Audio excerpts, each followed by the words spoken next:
Yun po mga idol, nandito na naman po tayo sa Land of Tilapia. Ayan po nakikita ninyo dyan, napakaraming isda, hindi na alis po. Parang ano, tornado yung mga isda, yan o. Ang dami. Oh, yan. Bumabaha po ng isda dito ngayon. Ang laka. Ang dami po, oh. Ayan o. Wow. Ang dami. Oh, hanggang sa ilalim. Nagmumula sila sa ilalim ng dam. Ayan. Parang tornado.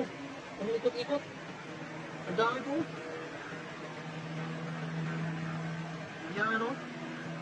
Wow. Oh. Yan, ilog po yan ha. Kung nakikita ninyo. Mula doon yan. Pag itong tubig na to ay tataas. Doon po yung yung ilog na yon. Tataas hanggang dito. Pag yun po ay tag-ulan. Angat tapos yung mga isda po, kaya dumadami dito sa gilid. Umaangat sila dito sa gilid. Ayan, dito sa mababaw. Pag malalim po yung tubig. Ayan, at kung makikita ninyo naman, yung isda ay napakarami po. Oho. Ayan, tatanong si kuya. Gusto mamingwit ata yan, o. Manghuli din yan ng isda.